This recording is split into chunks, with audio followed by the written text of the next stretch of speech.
welcome everyone back to Storytime presented by Desert Skies United Methodist Church. We're so glad that you came back for another wonderful story.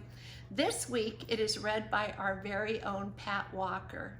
Now, Pat was born in the great state of Ohio, but moved to Arizona when she was very small. Pat attended both Catalina High School and Tucson High School. And a very exciting thing happened to Pat when she was at Tucson High. She met Vernon, the love of her life. Vernon and she married and opened a small business here in town. They have raised two children, two boys who love snakes and everything crawly, and that's how Pat has been so brave about animals. Pat loves to sing and has been in the choir since she was 12 years old. She loves to write. She's a great storyteller. She's been married to Vernon for 62 years. So we are so glad to welcome Pat today. So let's join in and listen as she reads our new story. Hello, boys and girls, and moms and dads, and grandmas and grandpas, and aunties and uncles, and sisters and brothers, and anybody else who's in the room ready for story time. The book I chose is called The Sneetches and Other Stories. It's a book by Dr. Seuss, who I'm sure you're familiar with, but it's a book that I had never seen before. I had never read these stories before. I didn't even know he had written stories like this. So when I opened the page, and here's the title page, I looked inside at the very, very tiny print. Sometimes you learn important things from the fine print. This book was written in 1961. I'll bet that none of you were born at that time. Maybe your moms and dads weren't even born at that time. I was born at that time, but I was just a young person. And then I looked farther down and it says, written and illustrated by Dr. Seuss. I knew he wrote the book, but I didn't know that he drew all the pictures. So let's get ready to read the first story.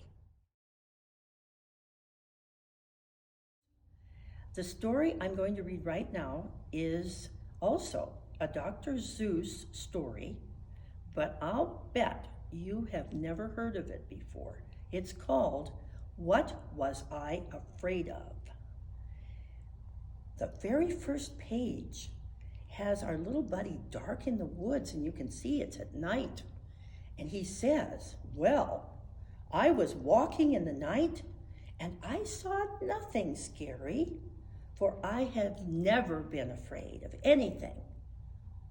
Not very. Then I was deep within the woods when suddenly I spied them.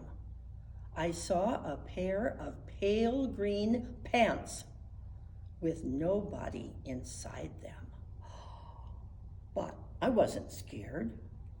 Yet I stopped. What could those pants be there for? What could a pair of pants at night be standing in the air for? And then they moved. Those empty pants, they kind of started jumping. And then my heart, I must admit, it kind of started thumping. So I got out. I got out fast as I could go, sir. I wasn't scared, but pants like that, I do not care for. No, sir. After that, a week went by. Then one dark night in Greenwich, I had to do an errand there and fetch some Greenwich spinach. Well, I had fetched the spinach. I was starting back through town when those pants raced around the corner and they almost knocked me down. I lost my Greenwich spinach. You can see here that it's flying out of his basket. But I didn't even care. I ran for home. Believe me, I really had a scare. Now, bicycles were never made for pale green pants to ride them, especially spooky pale green pants with nobody inside them. And then the next night, I was fishing for doubt trout on Rover River. Maybe fisher people know what a doubt trout is. I think maybe it's a doubt trout because you don't know whether you're going to catch it or not. Anyway, he's fishing for doubt trout on Rover River when those pants came rowing toward me, and I started to shiver. By now, I was so frightened that I'll tell you, but I hate to.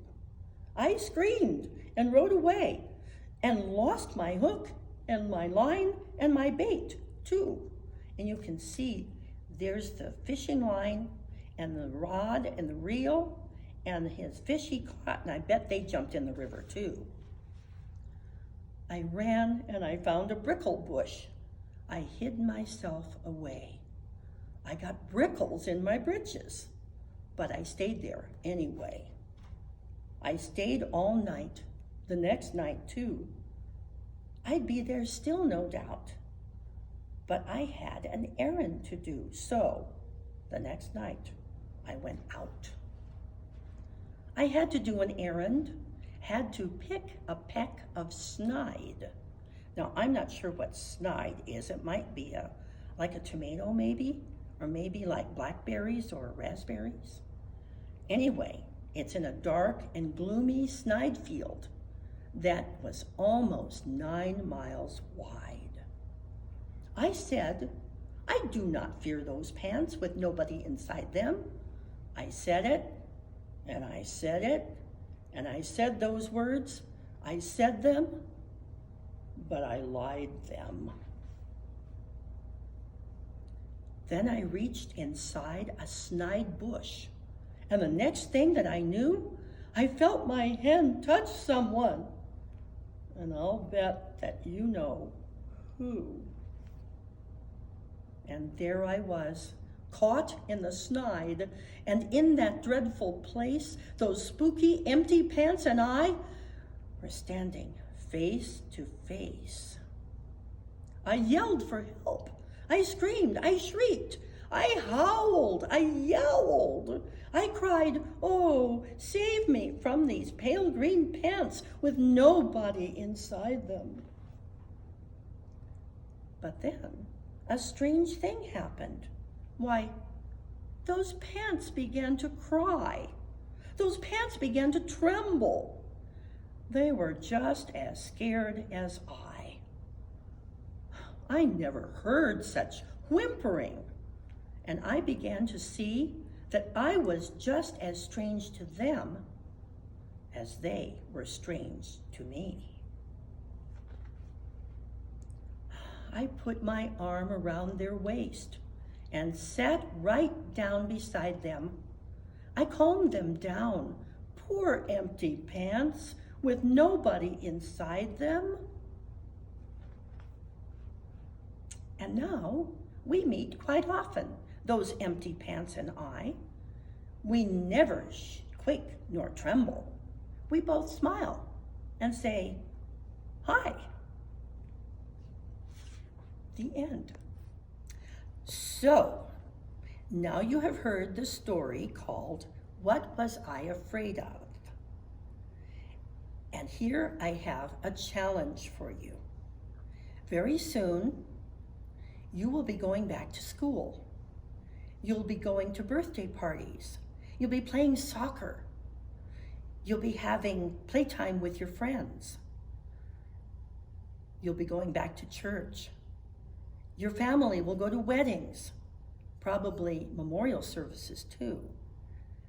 And when you go out that door to go out and about the way we used to, maybe you're going to be a little bit scared because things are a little different now than they used to be.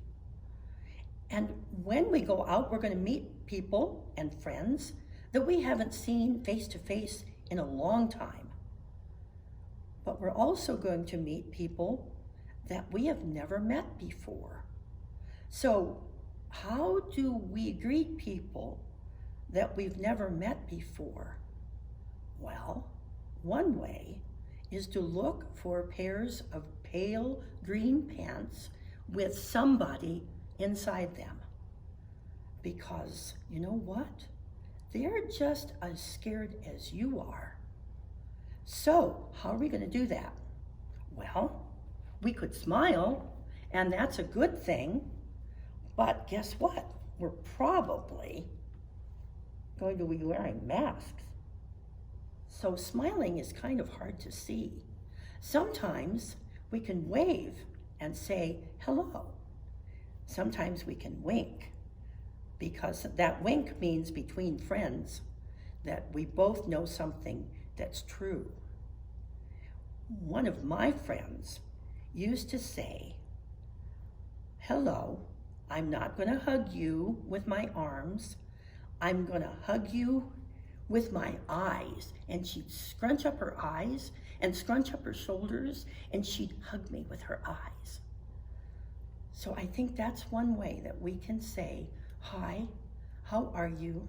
And I care about you." And there's one other thing. When we go out the door at home, let's all say a prayer that God will show us somebody to say hello to, somebody to give a good hug to, because God loves that person just the same as God loves you and me. And that is a whole lot of love. Thanks.